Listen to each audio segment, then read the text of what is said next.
Frederick Douglass, Letter to his Old Master. To my old master, Thomas Auld. Sir, the long and intimate, though by no means friendly, relation which unhappily subsisted between you and myself, leads me to hope that you will easily account for the great liberty which I now take in addressing you in this open and public manner. The same fact may remove any disagreeable surprise which you may experience on again finding your name coupled with mine, in any other way than in an advertisement, accurately describing my person, and offering a large sum for my arrest. In thus dragging you again before the public, I am aware that I shall subject myself to no inconsiderable amount of censure. I shall probably be charged with an unwarrantable, if not a wanton and reckless disregard of the rights and properties of private life. There are those North as well as South who entertain a much higher respect for rights which are merely conventional, than they do for rights which are personal and essential. Not a few there are in our country, who, while they have no scruples against robbing the laborer of the hard-earned results of his patient industry, will be shocked by the extremely indelicate manner of bringing your name before the public. Believing this to be the case, and wishing to meet every reasonable or plausible objection to my conduct, I will frankly state the ground upon which I justify myself in this instance, as well as on former occasions when I have thought proper to mention your name in public. All will agree that a man guilty of theft, robbery, or murder, has forfeited the right to concealment in private life, that the community have a right to subject such persons to the most complete exposure. However much they may desire retirement, and aim to conceal themselves and their movements from the popular gaze, the public have a right to ferret them out, and bring their conduct before the proper tribunals of the country for investigation.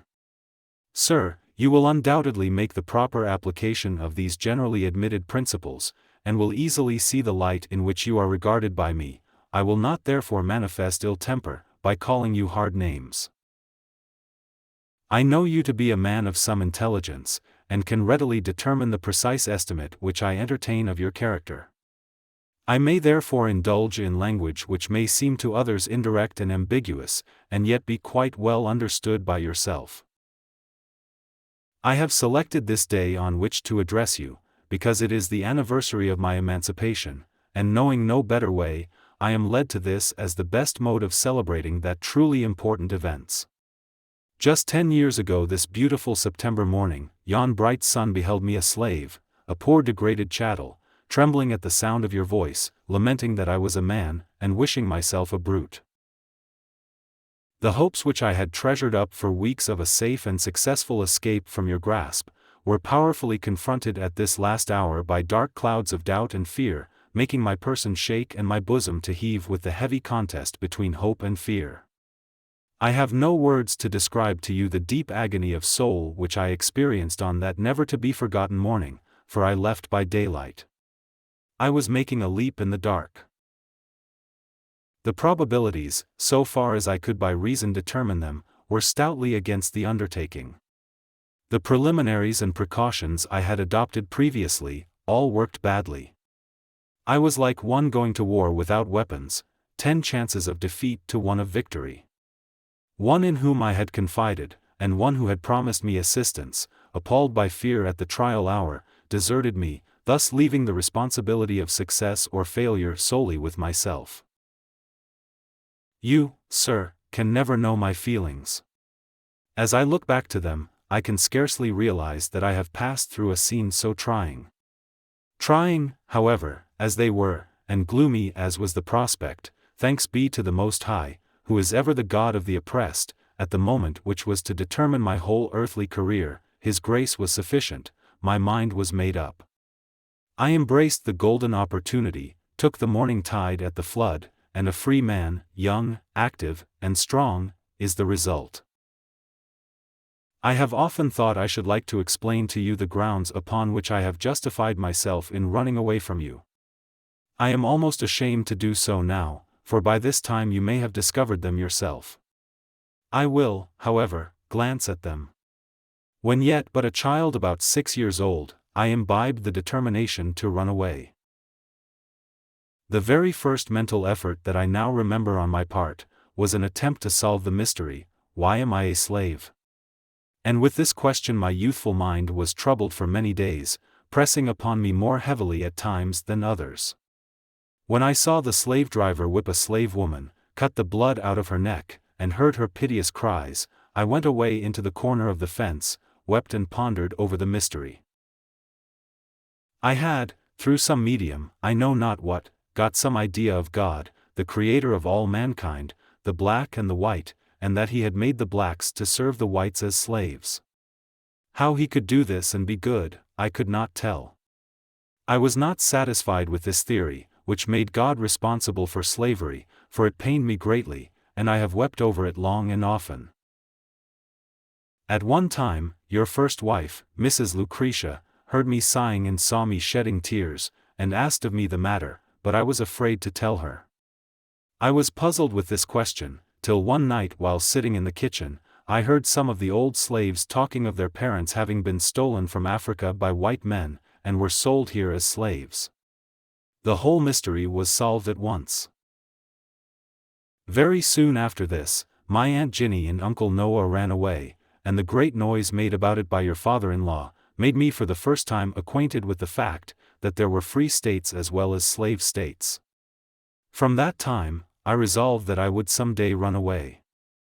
The morality of the act I dispose of as follows: I am myself, you are yourself, we are two distinct persons, equal persons. What you are, I am. You are a man, and so am I. God created both, and made us separate beings. I am not by nature bond to you, or you to me. Nature does not make your existence depend upon me, or mine to depend upon yours. I cannot walk upon your legs, or you upon mine. I cannot breathe for you, or you for me, I must breathe for myself, and you for yourself. We are distinct persons, and are each equally provided with faculties necessary to our individual existence.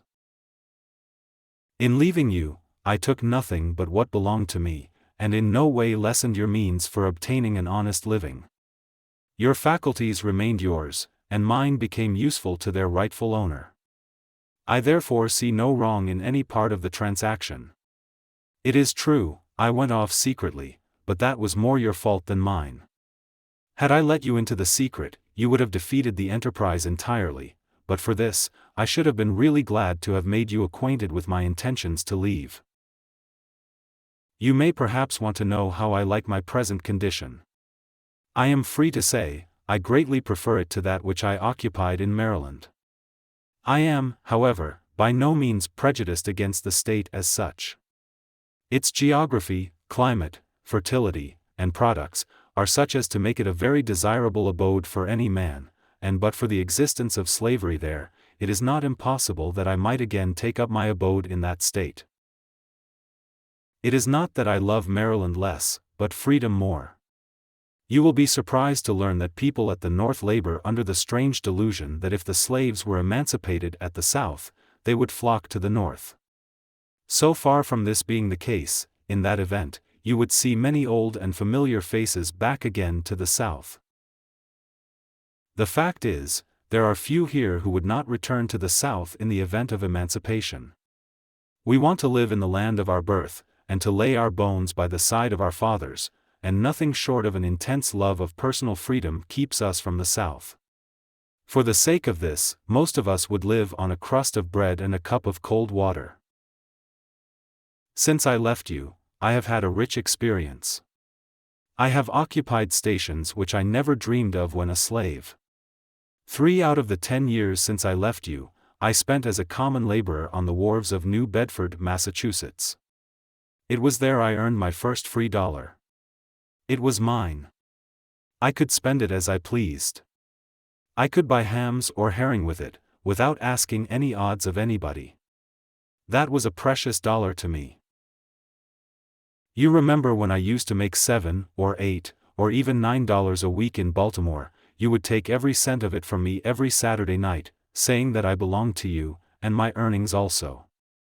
I never liked this conduct on your part, to say the best, I thought it a little mean. I would not have served you so. But let that pass. I was a little awkward about counting money in New England fashion when I first landed in New Bedford. I came near betraying myself several times.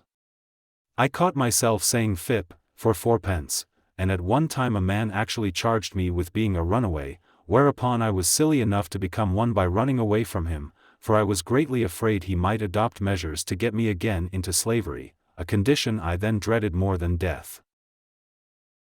I soon learned, however, to count money, as well as to make it, and got on swimmingly.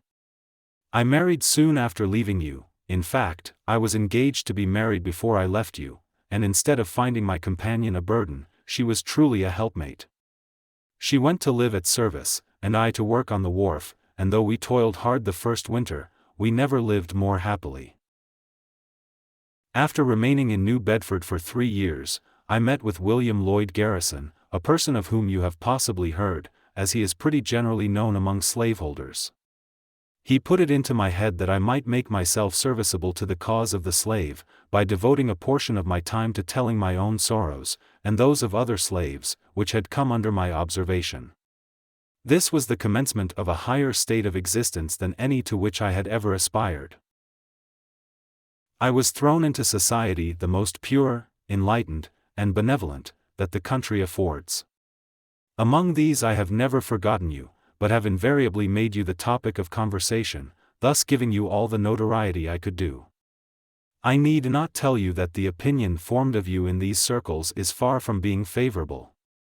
They have little respect for your honesty, and less for your religion.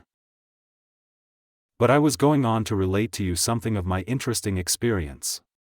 I had not long enjoyed the excellent society to which I have referred, before the light of its excellence exerted a beneficial influence on my mind and heart.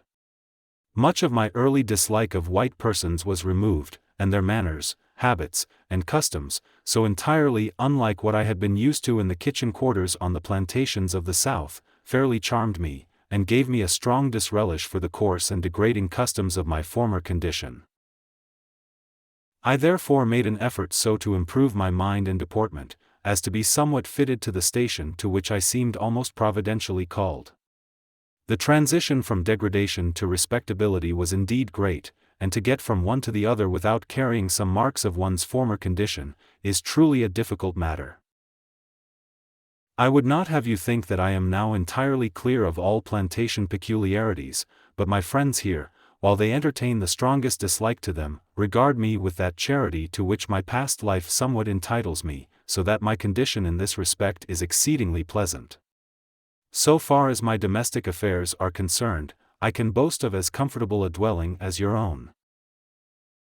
I have an industrious and neat companion, and 4 dear children, the oldest a girl of 9 years, and 3 fine boys, the oldest 8, the next 6, and the youngest 4 years old. The 3 oldest are now going regularly to school, 2 can read and write, and the other can spell, with tolerable correctness, words of 2 syllables. Dear fellows! They are all in comfortable beds, and are sound asleep, perfectly secure under my own roof. There are no slaveholders here to rend my heart by snatching them from my arms, or blast a mother's dearest hopes by tearing them from her bosom. These dear children are ours, not to work up into rice, sugar, and tobacco, but to watch over, regard, and protect, and to rear them up in the nurture and admonition of the gospel, to train them up in the paths of wisdom and virtue, and, as far as we can, to make them useful to the world and to themselves. Oh! Sir, a slaveholder never appears to me so completely an agent of hell, as when I think of and look upon my dear children. It is then that my feelings rise above my control. I meant to have said more with respect to my own prosperity and happiness, but thoughts and feelings which this recital has quickened, unfit me to proceed further in that direction. The grim horrors of slavery rise in all their ghastly terror before me, the wails of millions pierce my heart and chill my blood. I remember the chain, the gag, the bloody whip, the death-like gloom overshadowing the broken spirit of the fettered bondman, the appalling liability of his being torn away from wife and children, and sold like a beast in the market. Say not that this is a picture of fancy.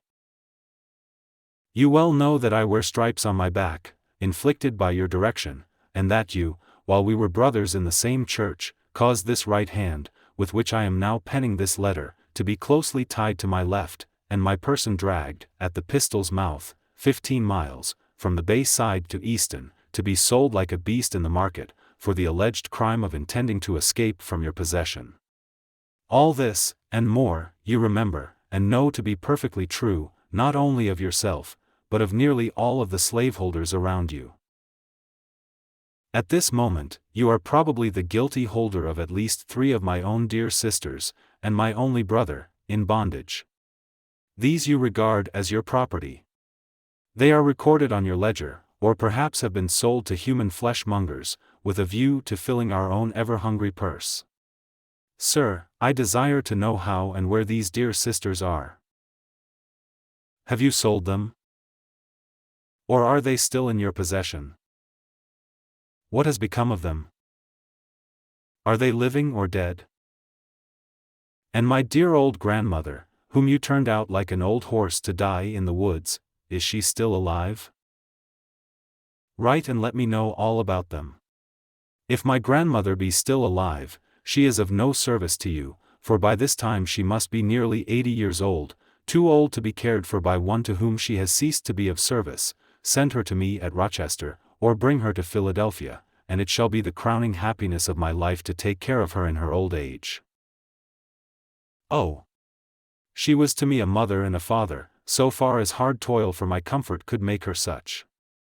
Send me my grandmother, that I may watch over and take care of her in her old age. And my sisters, let me know all about them. I would write to them, and learn all I want to know of them, without disturbing you in any way, but that, through your unrighteous conduct, they have been entirely deprived of the power to read and write. You have kept them in utter ignorance, and have therefore robbed them of the sweet enjoyments of writing or receiving letters from absent friends and relatives.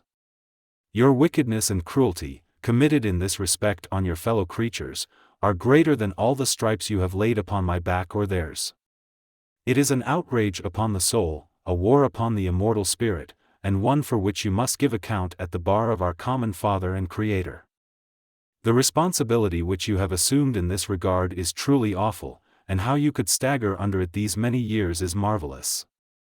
Your mind must have become darkened, your heart hardened, your conscience seared and petrified, or you would have long since thrown off the accursed load, and sought relief at the hands of a sin-forgiving God. How, let me ask, would you look upon me, were I, some dark night, in company with a band of hardened villains, to enter the precincts of your elegant dwelling, and seize the person of your own lovely daughter, Amanda, and carry her off from your family, friends, and all the loved ones of her youth, make her my slave, compel her to work, and I take her wages, place her name on my ledger as property, disregard her personal rights, fetter the powers of her immortal soul by denying her the right and privilege of learning to read and write, feed her coarsely, clothe her scantily, and whip her on the naked back occasionally, more, and still more horrible, leave her unprotected, a degraded victim to the brutal lust of fiendish overseers, who would pollute, blight, and blast her fair soul, rob her of all dignity, destroy her virtue, and annihilate in her person all the graces that adorn the character of virtuous womanhood? I ask, how would you regard me, if such were my conduct? Oh! The vocabulary of the damned would not afford a word sufficiently infernal to express your idea of my God-provoking wickedness. Yet, sir, your treatment of my beloved sisters is in all essential points precisely like the case I have now supposed. Damning as would be such a deed on my part, it would be no more so than that which you have committed against me and my sisters. I will now bring this letter to a close. You shall hear from me again unless you let me hear from you. I intend to make use of you as a weapon with which to assail the system of slavery, as a means of concentrating public attention on the system and deepening the horror of trafficking in the souls and bodies of men. I shall make use of you as a means of exposing the character of the American church and clergy, and as a means of bringing this guilty nation, with yourself, to repentance. In doing this, I entertain no malice toward you personally. There is no roof under which you would be more safe than mine, and there is nothing in my house which you might need for your comfort, which I would not readily grant. Indeed, I should esteem it a privilege to set you an example as to how mankind ought to treat each other. I am your fellow man, but not your slave.